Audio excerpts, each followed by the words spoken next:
Hey there, Internet. This is R. Felix Finch, and you're watching the review for Bound for Glory 2019. Now, I'm going to tell you what happened, but I won't go too much into the backstory where I can't because, again, until now, Impact has been on pursuit, so it's been really difficult to watch. But in 9 days, they do move to Access finally. The past few weeks of Access have really been replays of major events. So, let's get on the review. The show begins with the Call Your Shot Gauntlet match, which is not really a gauntlet, it's a Royal Rumble, but the winner gets a title match of their choice. And the final two have a one-on-one singles match opposed to an over-the-top rope battle royal. Anyway, some technical glitches delayed the beginning of the show, and the stream came back live during Rosemary's entrance, so I missed out the beginning. But I do know that participants included Eddie Edwards, Rhino Scum, Joey Ryan, the Desi Hit Squad, the Deaners, Jessica Havoc, Rosemary, as I mentioned, Madman Fulton, Johnny Swinger, Jordan Grace, Swoggle came out, Tommy Dreamer, Sabu, Kira Hogan, Raj Singh, Falaba, Shera, and a huge surprise in Kylie Ray. The final four ended up being Falaba, Eddie Edwards, Madman Fulton, and Shera. Shera was able to put Falaba on his shoulders and dump him out of the ring, while Eddie Edwards was able to pull down the top rope on Fulton. The one-on-one match between Shera and Eddie Edwards was pretty short. Eddie Edwards ended up winning with a Boston Knee Party. I give this 1 star. It was a fine battle royal. The biggest pops for me were seeing that Reno Scum were in there being featured, which I'm always glad to see the Reno boys. Kylie Ray showing up was kind of a surprise, even though she was on the All Glory show the night before. The fact that I couldn't watch the beginning of the match did take away from the match, as I was trying to figure out what the hell was going on with my Fight subscription. But hopefully the replay is fixed when I log back on to Fight later. Our first true singles match of the night, Neal Dashwood versus Taya Valkyrie for the Impact Women's Championship. Taya is accompanied by Johnny Bravo and immediately goes on the attack. Taya is so incredibly physical, and I think she's slept on too often when we talk about some of the dominant women wrestlers today. Definitely a standalone talent, even without her husband, the now Johnny Swinger. The story here is dominance versus resilience. Tenille is able to get a spotlight on Taya after a pair of corner splashes, but Bravo is able to pull Taya to the rope for a rope break.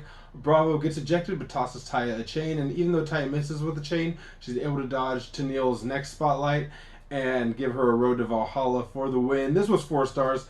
Very much enjoyed the match. Like I said, the story was well paced and the physicality was there, and I always love a good physical match. Following this, we have a triple threat for the Impact Tag Team Championships between the North, Rich Swann and Willie Mack, and Rhino and RVD. It's a one-on-one. It's 2 men legal at the time. It starts with Willie Mack and Josh Alexander. Rhino can still go and looks really good in ring, and RVD gets a "You Still Got It" chant from the crowd when he goes for his greatest hits, the Rolling Thunder, split-legged moonsault and everything. Willie Mack gets a great hot tag that he spends putting a lot of weight into the North. RVD is just kind of sitting on the top rope for a while waiting for his spot, which honestly was a bit distracting at that point. But the match is getting kind of tough to figure out who is legal at the time. Somehow Swann kicks out of a super military press slam, backbreaker swanton combo by the North, and the crowd is ready for a gore, and as Rhino preps for that gore, RVD super kicks him out of nowhere. The crowd boos intensely as he goes to every kick city on Swann and Mack as well, and Van Dam leaves. The North hits their finisher on Rich Swann for the pin and to retain the Impact Tag Team Championships.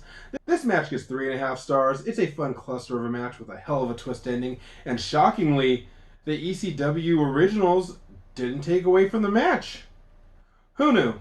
We've got a dream match that Japan never got up next with Michael Elgin versus Marufuji, and it's a quick opening of each person countering the other's offense, and the pace slows down fairly soon after that. There's a cool spot with Marufuji going for a corner splash with Elgin catching him and out of nowhere giving him a half and half. They trade control and big hits between the two. Marufuji does hit a pair of knees to Elgin's head and hits a cheeky Nando's in the middle of the ring with another knee and a sliced bread number 2, but Elgin's able to kick out of that. Marufuji is able to use all of his leg power on Elgin, but Elgin at the last second catches a high elevated slam and buys himself some extra time. Marufuji is able to kick out of the buckle bomb into an Elgin bomb, and Elgin finally goes over by giving a very furious burning hammer. This is 2.5 stars. The match was okay. There were a few spots that were very cool, and the match was fine technically. I just personally didn't feel any of it excitement through it. It was just neat. We've got some wildness ahead of us as Crist defends his X Division Championship against Tessa Blanchard, Daga, Ace Austin, and AC Romero.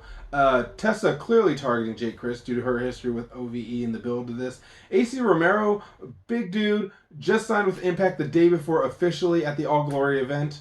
And at least after the opening spots, they do bring in the ladder. It's rare to see this, but there's a point where Romero goes for a double clothesline.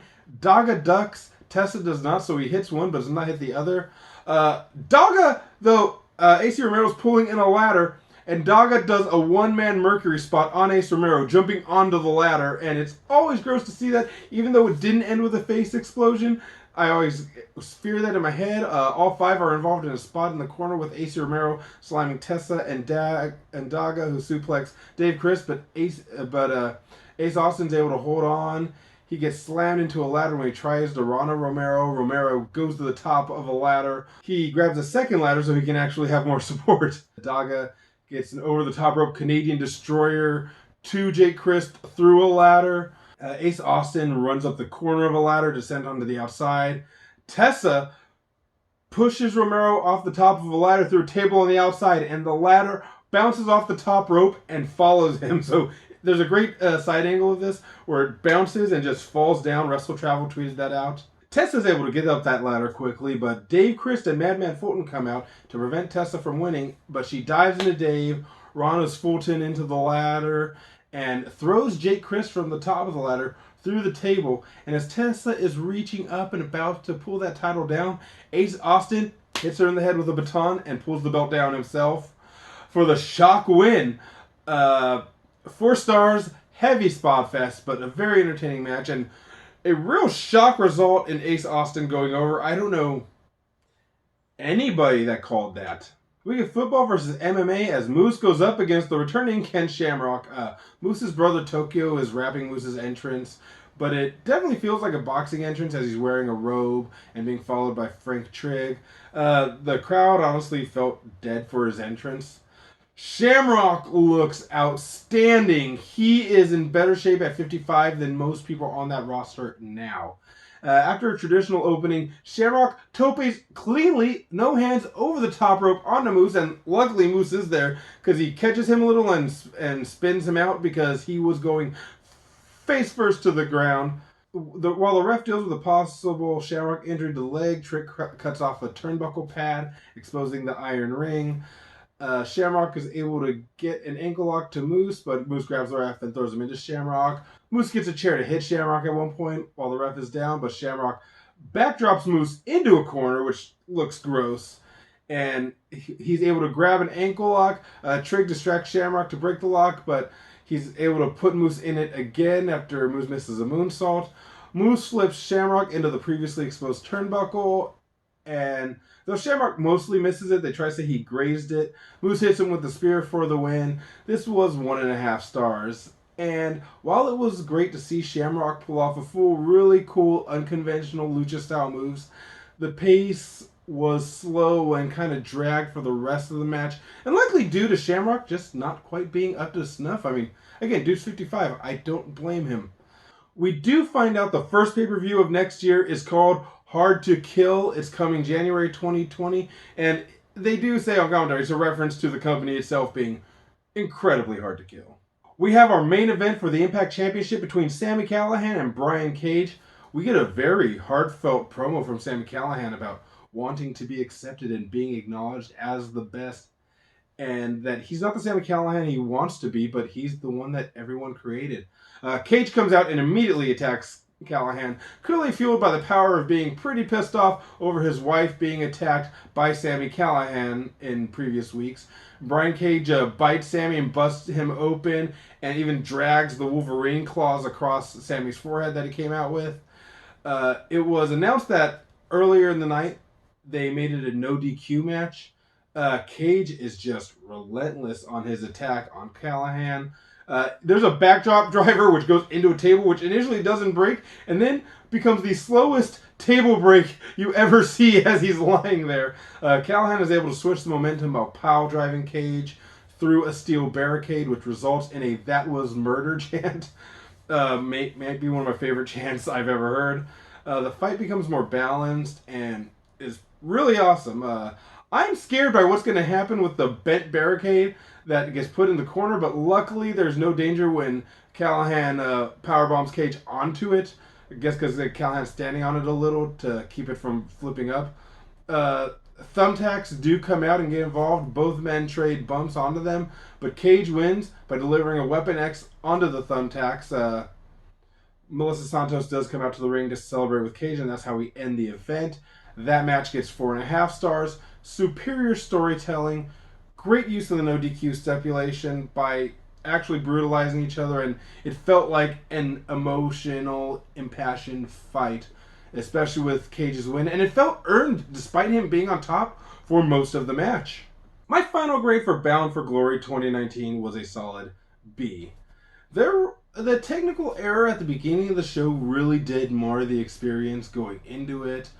But the first match proper with Ty and Neal was probably my favorite match of the night, and the show closed very strong with Cage vs. Callihan. The X Division match, absolutely wild to watch, and a completely unpredictable ending, which is good. I want to see how they go forward with that surprise, but still good. The tag team triple threat was fun to watch, and the only match I really didn't care for was Shamrock versus Moose, and even then, Shamrock still looked to be the best built shape of his life. And while there was nothing wrong with Elgin and Marufuji on a technical standpoint, the match itself just didn't entertain me. And going into this, what I thought was going to happen was I thought Tessa would win the X Division Championship, Sami would win the championship, and then Tessa would exercise option C. Now that that's not an option for either of them, I'm really curious where they're going with Tessa versus OVE. But you know what, guys? Let me know what you think in the comment section below.